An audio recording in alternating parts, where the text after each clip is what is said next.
हरे हरे हरे राम राम राम हरे हरे।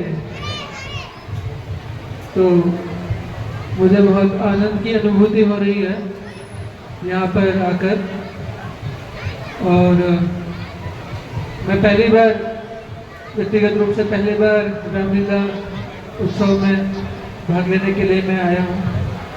और सभी गणमान्य अतिथियों का बहुत बहुत धन्यवाद, बहुत बहुत आभार।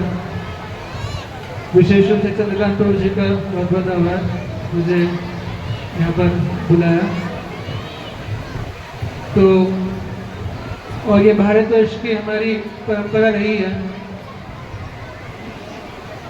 हमारे राष्ट्र का, हमारे देश का, हमारी संस्कृति का,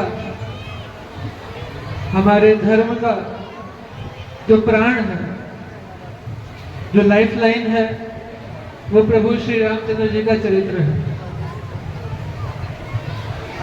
भगवान श्री रामचंद्र जी परम भगवान है, कोई साधारण मनुष्य नहीं है। लेकिन फिर भी अपने आचरण से भगवान हम मनुष्यों को शिक्षा देने के लिए प्रकट होते हैं प्रभु श्री राम के रूप में, मर्यादा पुरुषोत्तम के रूप में, कि इस संसार में रहते हुए हमें किस प्रकार से जीवन जीना चाहिए। भगवान श्री रामचंद्र जी मर्यादा पुरुषोत्तम है। भगवान श्री कृष्ण ने भगवद गीता में कहा, यदा यदा हि धर्मस्य ग्लानिर्भवति भारत तद अभ्युत्थानमधर्मस्य तदात्मानं सृजाम्यहम् परित्राणाय साधूनां विनाशाय च दुष्कृतां धर्म संस्थापनार्थाय संभवामि युगे युगे। कि जब जब इस संसार में धर्म की हानि होती है, अधर्म बढ़ता है, उस समय धर्म का उत्थान करने के लिए भगवान प्रकट होते हैं। साधुओं का उद्धार करने के लिए, दुष्टों का विनाश करने के लिए, धर्म की पुनः स्थापना करने के लिए भगवान प्रकट होते हैं। तो त्रेता युग में प्रभु प्रकट हुए श्री रामचंद्र जी के रूप में। हालांकि भगवान अपने वैकुंठ जगत में, साकेत धाम में, नित्य लीला में हमेशा रहते हैं, लेकिन हम मनुष्यों को एक आदर्श प्रस्तुत करने के लिए प्रभु प्रकट होते हैं। भगवान होते हुए भी अपने आप को एक सामान्य मनुष्य के स्तर पर प्रकट करते हैं और मर्यादा का पालन करते हैं। और प्रभु मर्यादा का पालन करते हुए हमें यह सिखाते हैं कि एक आदर्श मनुष्य को कैसा होना चाहिए, एक आइडियल लीडर कैसा होना चाहिए। जैसे हमने अभी लीला देखा, किस तरह से दशरथ जी प्रभु श्री रामचंद्र जी के वियोग में उन्होंने अपना प्राण त्याग दिया। कहा गया है, रघुकुल रीति सदा चली आई, प्राण जाए पर वचन न जाए। तो भगवान ये दिखाते हैं अपने आदर्श से कि सत्य का पालन करने के लिए किस तरह से त्याग करना पड़ता है मनुष्य को। भारत की संस्कृति जो है ये त्याग का प्रतीक है। और हमारी संस्कृति में हम देख सकते हैं, जो भारत का राष्ट्रीय ध्वज भी है तिरंगा, उसमें भी सबसे ऊपर कौन सा रंग है? केसरिया रंग। तो भगवा रंग जो है त्याग का प्रतीक है, सफेद रंग शांति का प्रतीक है, और हरा रंग प्रॉस्पेरिटी, प्रगति का प्रतीक है, विकास का प्रतीक है। तो सबसे ऊपर त्याग है। समाज में जब त्याग होगा तभी समाज में शांति आ सकती है। सबसे ऊपर त्याग, फिर उसके नीचे शांति। और जब त्याग होगा और शांति होगी तभी समृद्धि आएगी। बिना त्याग के जो समृद्धि आती है वो शाश्वत नहीं रहती, वो बहुत जल्दी नष्ट हो जाती है।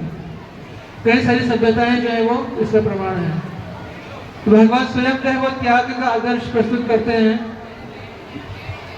जब भगवान का राज्याभिषेक होने वाला था, उस समय भी भगवान ने, जब उनको पता चला कि उनके पिता महाराज दशरथ के वचन का ये वचन है कि उन्हें वनवास हो और भरत को राज्य दिया जाए, तो उन्होंने अपने राज्य को छोड़ने में एक क्षण का भी समय नहीं लगाया।